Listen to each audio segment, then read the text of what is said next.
All right, welcome to another episode of One for the Table.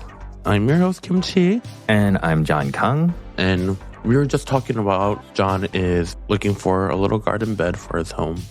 Yeah. By little, I mean like 9 feet long. 9 feet long? How's little John going to reach it? Long, not tall. Oh, long, okay. First of all, shady. No. I mean, his name is Little John for a reason. It is true. No, we're gonna start off with like one 9-foot bed and see how. Because I think it would be cool to like, because there is like my driveway and then there is like this big lot with a huge tree next to it. It would be kind of cool to like line the edge of your driveway with like a garden bed, with like just a long ass garden bed that goes like almost into the street. Mm-hmm. Like, come out of your car and there are flowers and stuff like that. Yeah. Live in that Midwest life. Or if you have bushes of catnip, there will be cute cats laying all around in their stomachs.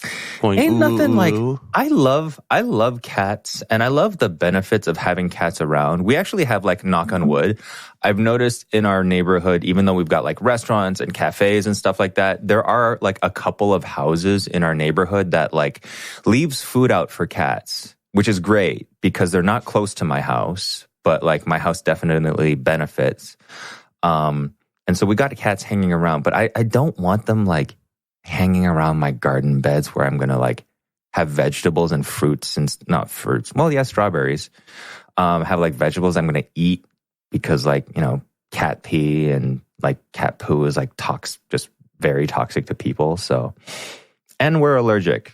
I just don't want to worry about it. Hater. Yeah. But prior to starting a podcast, you were wearing a jacket that said RuPaul's Drag Race Pit Crew.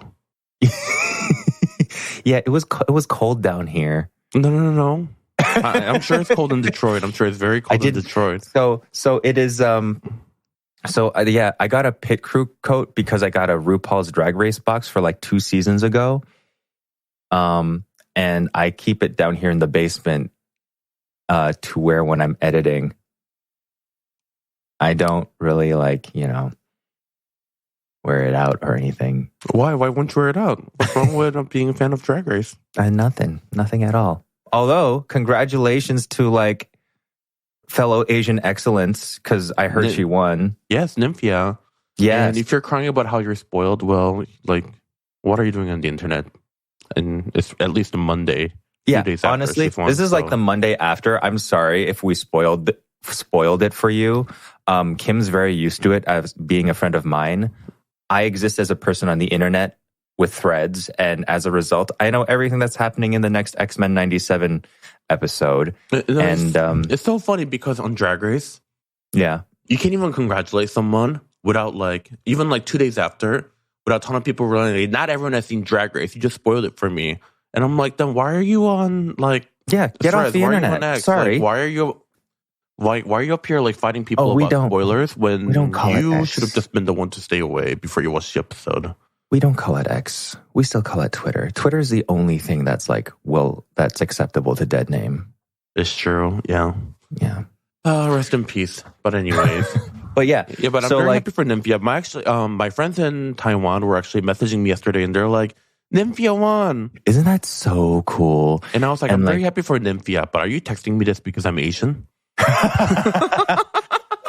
Or are they texting you because like we have a Taiwanese drag queen that we can like invite over now? No, I mean she's been part of that community. It's not like she's Taiwanese and like spends her time in America. Like, did you watch the episode? Remember when we went to Taiwan together and I performed there in Taiwan? Yes. Did you realize Nymphia was in the show? I wasn't backstage the whole time. She was in the show. Oh, that's amazing. So we possibly met. She is like Taiwan's treasure and pride, and as it should be, and she should be celebrated. Mm-hmm. Even like the president of like Taiwan like left her an Instagram comment like congratulating her. That's so cool. Yeah.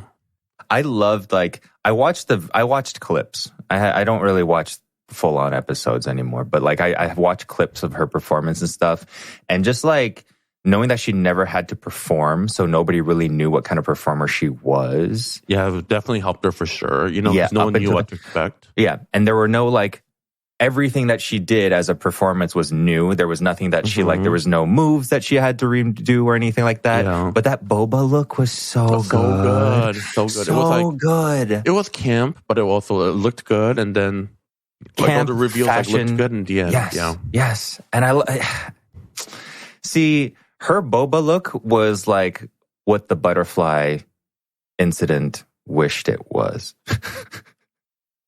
Oh, let's not speak on the butterfly incident. It was R.I.P. Rest in peace, those butterflies. You know, and I'm sure she regrets it every day. You know what I mean? Because people like still bring it up. I'm sure she regrets those butterflies. You know, I mean, that's amazing. How did we even get onto that? You're in your picker jacket, which we're gonna go back to. Oh, that's right. Should I put it back on? You love Drag Race, huh? Should I put it back on? It's a good jacket. It's a members only jacket. I wasn't coming after it. I don't know why you're getting so defensive over this jacket. Yeah, it says RuPaul's Drag Race patch in the front and it says Pit Crew. You know what's great though? When I put it on my dogs. Oh. Because they're pit bulls. So yeah, no one's going to make that connection except for you. I make that connection every day. I don't know why, but my friends around me, they get like weirdly defensive when I point out how they're a fan of Drag Race. And I don't mean it in like a reading. I'm not like, I don't mean it in like a negative way. But even then, like, I had friends over and we were watching Drag Race. And afterwards, they're like, let's watch Untucked.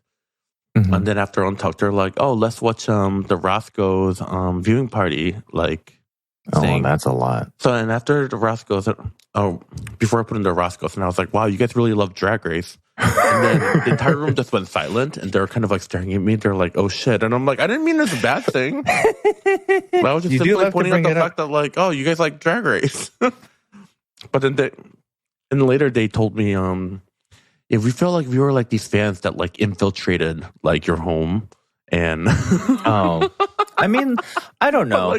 I think a lot of people are nervous when it comes to like you and stuff. It's like the one thing people don't want, I guess, when it comes to people who are connected with like a certain kind of pop culture is like they don't want to come off as boring, where it's like they probably just assume that you hear and listen to and like have to listen to people talk about Drag Race all the time, so they don't generally don't. I know, like, you watch it, like, and I know you are a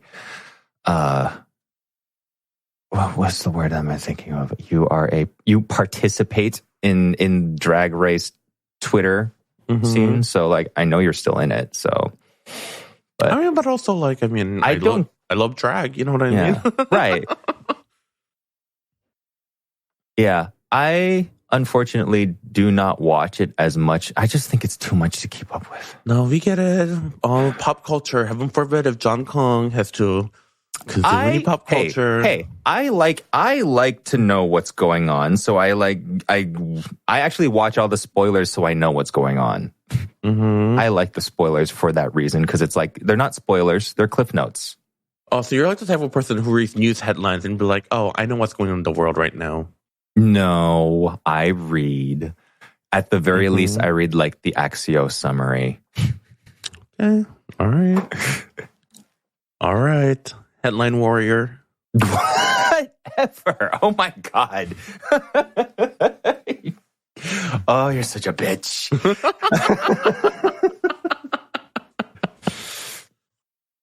What was I gonna say?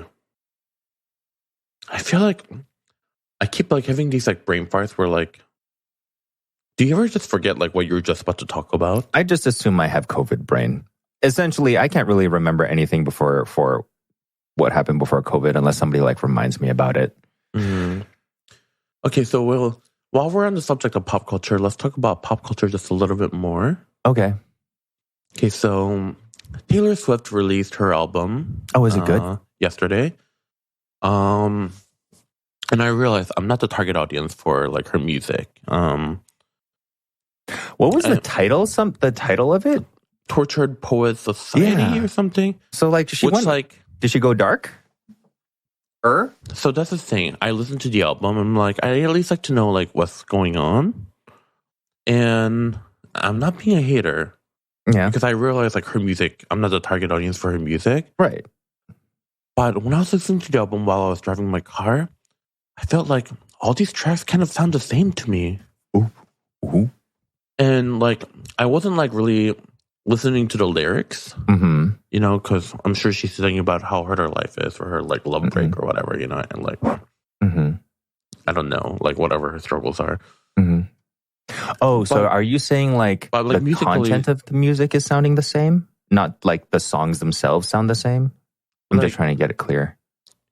Like musically, just like, it all sounded the same to me. And I was like, it just feels like I'm listening to like same track with different lyrics over and over. Okay, I see. But maybe I wasn't paying attention. Maybe I need to listen to it again. Active listening. Yeah, I tried. I don't know. Yeah.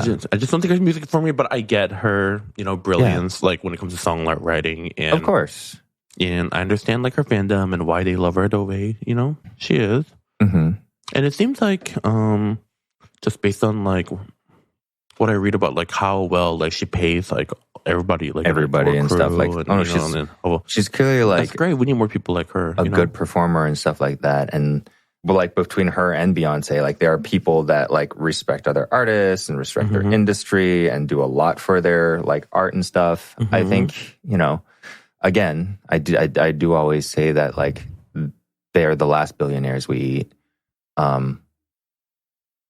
with Rihanna, and Jeff Bezos' ex-wife, because she's just so funny. Literally, they're like the last people the totem pole to eat.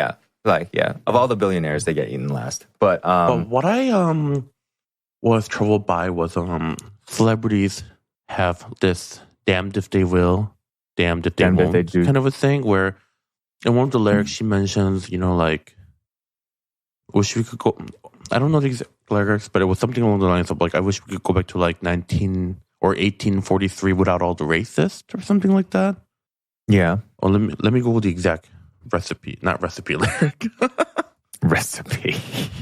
She's saying she wished she lived in the 1830s, but without all the racists. Okay. People are coming for her online saying like, this gives me the ick.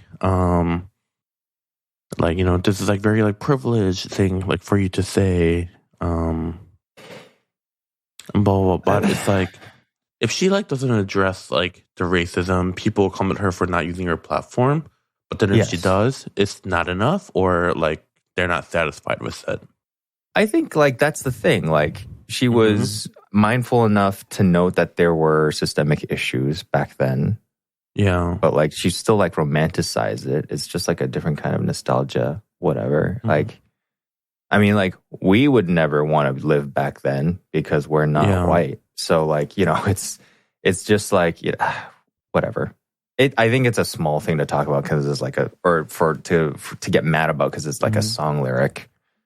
I think some people just don't like Taylor Swift for whatever reason, and when something is popular, there's always the same. I feel like the same way, like it because it's popular. I see like anytime I see like someone shitting on like Beyonce, I was like, it on the online where it's so petty when like people are talking about their music and stuff like that, and then people like will input their personal opinions and state it as if it were like fact, as a way to kind of like downplay on her accomplishments as an artist. And it was like, whatever. It's petty. Just say you want to be contrarian. Good for you. There are millions like you. I will say I don't consider myself a Taylor Swift fan. That being said, I'm always surprised by how many songs of hers I know. Like, I don't know any of her deep cuts, but like if you tell me, like, if you played for me all of the songs that from her albums that I knew, I probably know at least like one song from every album, and I didn't even realize it. I mean, yeah. And she's got some catchy bangers. She's got some fucking catchy songs. So one time this like magazine publication released a list of ranking every Taylor Swift song ever released. And it was like an extensive list because, it has all the songs and even like goes on to like the special releases. Yeah. So then when I was hanging out with my friends, this one friend was listening to every single song in the order that it was like listed in. Yeah. I don't know which. Which I don't know. I don't know why he couldn't just like do that on his own time. Right. But anyways. And then like another friend comes and he's like, "Oh, but my favorite Taylor Swift song is like Shake It Off." And then he kept like hinting to the point that he wanted to hear Shake It Off like numerous times, like throughout the night. But the other friend just would not play the song Shake It Off because he had to go in order that it was like ranked in. Even, like all like other folky like slow songs. And I'm just like, what are we doing here? Like I thought we were like hanging out, not like sitting here listening to like Taylor Swift, which wasn't even like on the agenda. Yeah. So then like later I go to use the bathroom and I hear the other friend who wanted to listen to Shake It Off. Shake It Off, yeah. Listening to Shake It Off in his room alone.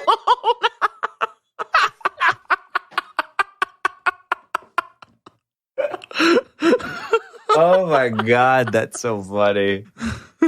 I was like, he really wanted to watch it or listen to it. So anyways, yeah, I thought that was really funny. And then, I'll say, what's your favorite Taylor Swift song? Mine? I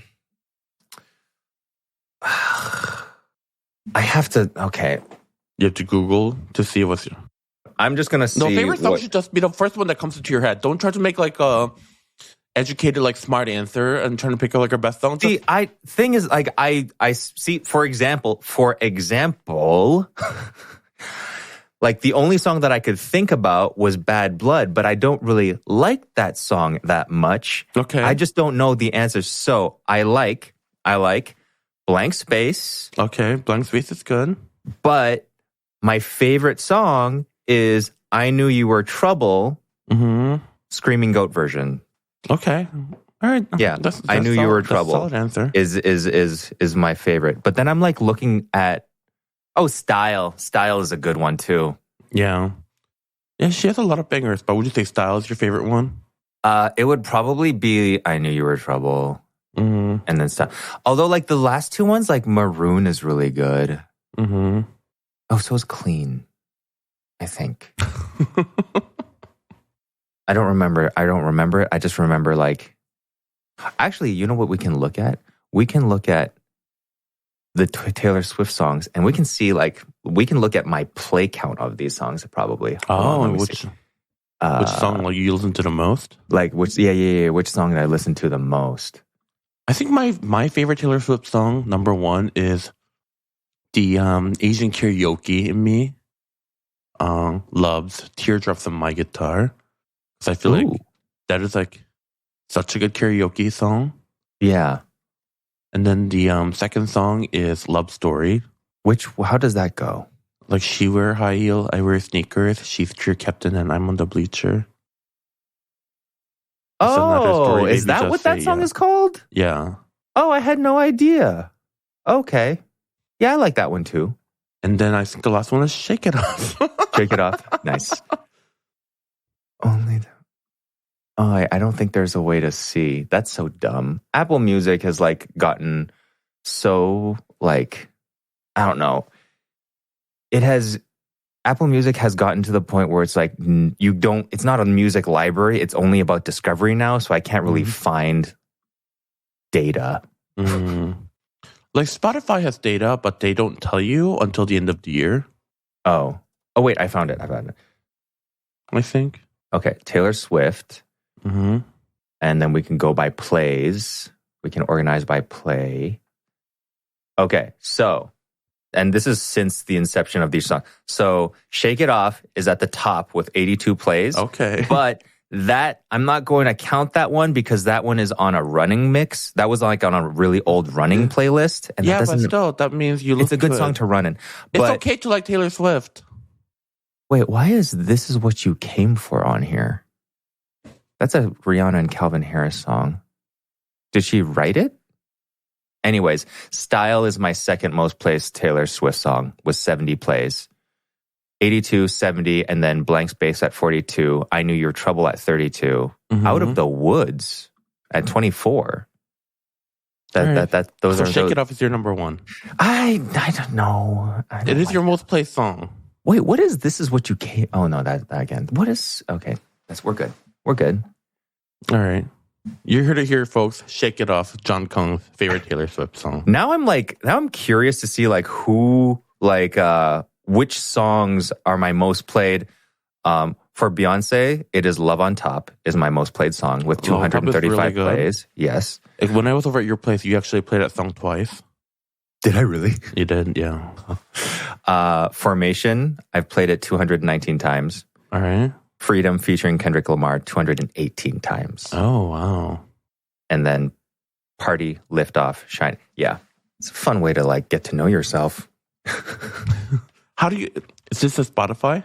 No, this is Apple Music. So you go into like songs in your library and then you type in artist and then you just like tell it to organize it by plays. I see. Yeah. I don't use Apple Music, unfortunately, so I guess I'll never know. But I'll tell you my favorite Beyonce song is probably Blow. Blow? Yeah. Which one's Blow? And from the Beyonce album, where it goes Blow. Oh, yeah. Okay, self-titled? Yeah. Okay, nice. I mean, she has so many good songs, too. She does. But anyways, how did you like veer off talking about music? Yeah. Okay, so obviously, we're all trying to eat healthy because we're gay and, summer bodies or whatever, gay body. I don't know if it's you, but do you ever like make your food not as delicious so you won't be tempted to eat more? Never. Really? No. I just make less of it so that I run out faster. Sometimes that backfires and I just end up making 2 meals. 2 meals? Or you end up snacking on random things? Yeah. As a rule, I try not to limit myself in my enjoyment of food, but I do try to control myself in how much I eat to prevent binge eating, which is something that I do. I have a really bad habit of binge eating. Really? Yeah. Mindlessly, like literally like dissociating while eating to the point where like I finished my food, but I didn't even notice it. And so like I'm still hungry because I don't feel like I've eaten. And B, I still want to eat because I don't feel like I enjoyed what I just ate. Really? Yeah. I have a huge issue with that. Okay, so you all have our different struggles. We do. Yeah. Mine is, there's just so much different, like, abundance of food. Yeah. But then I hate eating the same thing over and over. So then... You don't like doing that? I don't. Little John has the same problem. I could eat the same thing over and over and over again, which makes it easy to meal plan, actually. Yeah. But like, because he doesn't like to do it, like it's an extra struggle where it's like, I have to make something different. Yeah, today. I feel like, to me, meal plan is eating something every day and you taste it. I think the ingredients gets worse and worse every day. Like meal prep is just not for me. Yeah. And even when I go to restaurants, like, I have friends like that love leftovers. Yeah. Like, I don't love leftovers. I like leftovers. I like turning leftovers into something else if there's enough of it. Yeah, I mean, that's a different thing. But just like reheating leftovers, you're like, I tasted the food at its peak, like freshness when it came out like fresh. And the next day you're like, well, okay, just heated up food. Yeah. I mean, if you think of it in the way as in like, yes, you're eating leftovers, but the leftovers still taste better than like whatever you were going to throw together for lunch anyway. But the thing is, that's rarely the case. Whatever I'm going to make fresh next is going to be even more delicious than the last one. Well, and not that I make like a gourmand meal every time, but But if your leftovers is like curry, like it tastes better the next day. When it's freshly cooked, though? No, curry tastes better the next day. Always. Not always. Oh, I'm going to say always. No, maybe like Japanese curry. Indian curry, for sure. I feel like Thai curry is really good when you like cook it. Oh, maybe Thai curry. Thai curry is a lot more delicate, though. With like those like fresh herbs and like basil. And a lot of times at Thai curries, like they don't keep the spices in there too. Mm. I guess Thai curry. Indian curry, I always feel like tastes better the next day. I don't know, but there's something about like, especially like veggies that are like freshly cooked, because by next day, like they lose that like fresh, like just cooked juiciness. Mm-hmm. Like meat, whatever, like. Yeah, but then you like definitely can just use that curry and pour it on some freshly cooked veggies. Not the same though. It's not cooked in from the beginning. We can agree to disagree. Yeah. If you want to prove me wrong, by all means, get in the kitchen. The last time I made curry in your house, I broke your sink. So you did, yeah. But yeah, you're right. The sacrifices we make for curry. Mm-hmm. Worth it. Do you ever experiment with like what kind of things that you put in Japanese curry? Because normally Japanese curry is made with like potato, onion, carrots, right? That's like the Holy Trinity. And generally, like I don't put those things. Those are like the last things I put in there. Mm-hmm. What do you? I use Japanese curry as like an easy curry base to do like any kind of other things. Like the last thing I made was oxtail. I bought some goat. I bought some goat today. I'm probably going to do that. We put goat in Japanese curry and try to make like a Jamaican Japanese hybrid. I like using cabbage, sweet potatoes, and serrano peppers. I know it sounds like a weird combination, but no, that sounds good. Like it's good. Yeah, because like the cabbage, like it's a little sweet and soft, and then I guess like the sweet potato has like a sweetness, but then like the serranos like makes it spicy. Serranos are like Serranos now are what jalapenos used to be. Yeah, jalapenos now are like so mild. They're not. They're like bell peppers now. Yeah. Yeah. But even some serranos are like milder now. Yeah. I don't know why. I feel like food in general is getting spicier, but the peppers are all getting milder. We're going to only have the option of habaneros next. And those are still like too spicy for me to like deal with on a day-to-day basis. Yeah, day-to-day basis. But and then like birthday chili is spicy, but then the C's are annoying. It's like birthday chili goes great with specific things, but it's not like a universal chili for everything for me. Yeah, I agree. Because it also has like a distinct flavor too, Yeah, some people might know bird's eye chili as Thai chili pepper. But and then I don't think like I feel the same way about like Chinese chilies as well. It's like And then I like the Korean chili, 땡초 or 청양고추, but then they only like pop up seasonally, so it's not like a year-round thing. Oh, maybe chilies are something that will grow in our garden bed. Yeah, please grow some spicy chili. Get some good seeds. Oh, there are so many. Like the thing is, like because we live so close to the farmers market, we have to like be really strategic with the stuff we grow in our garden because like. We're not gonna grow tomatoes better than the farmers. That are growing like the 20 kinds of heirloom tomatoes that you can get. Same with chilies actually, because they're like spicy chilies. Like the pests or like the wild animals don't touch them. It's true.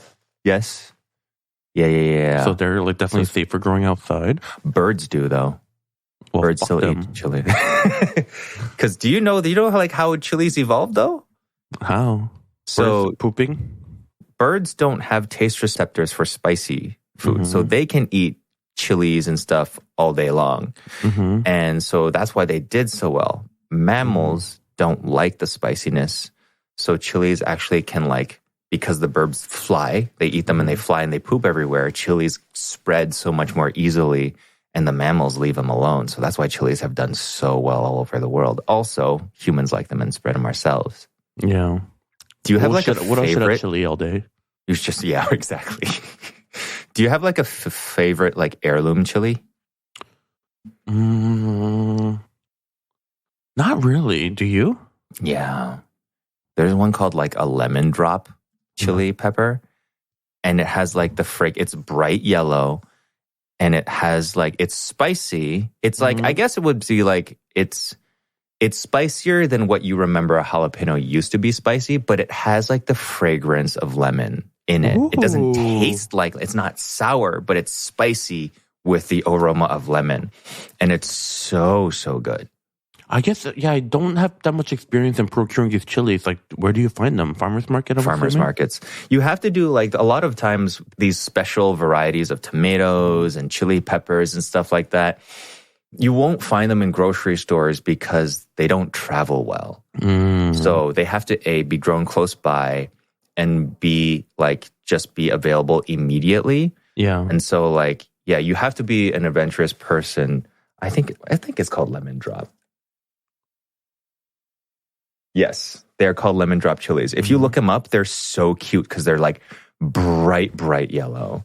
I guess it's like a regular home cook. When I see like artisanal, like specific chilies like that, my biggest problem would be I wouldn't know like how to incorporate it like normally. Yeah. Like, and I'm sure if you just taste it, it'll be like spicy, right? So like, how do you determine like how that's going to be good in something? That's where you play around with it. For these chilies, if you dry them, they lose that lemony flavor. So you have to use them fresh. So you can like stir fry with them. You can add them to like, mostly I just add it to like food at the last part. Or you can make a paste out of them as well. Okay. And speaking of, okay, so this is my thing. And I'll talk about it in podcast too. Yeah. So I was making food content, but I stopped recently. Because after being in LA and meeting a lot of these like food influencer or like chef content creator personalities, and then I realized not all of them. Some of them are very wonderful and like great, and I love being friends with them. But a lot of them are actually horrible people. Yes. They're like horrible people in the industry. Yes, I agree. Like, I went to one like food content like creator event, and everybody at my table was talking shit about everyone else at the event. And then when someone else in our table would like leave to go get more food or drink or whatever, and everybody at the table will start talking shit about that person. And I was like, this is extremely toxic. Yes. I think... Oh, go ahead. Keep going. Oh, no. And then some of them have invited me to like an event or like I was invited to like taste like the food here. Do you want to come with me? And then I'll go. And, obviously like these restaurants and business, they're like trying to get like a good review or like a good content, from these people. So obviously we get like the best service and we get like the best dishes, whatever. And then they don't even tip. Yeah, that's a huge, oh my God, that makes me so mad. And what's even worse is some of them, I go and they're like, oh, I'm like going to like this restaurant, blah, blah, do you want to come with me? And I'll go.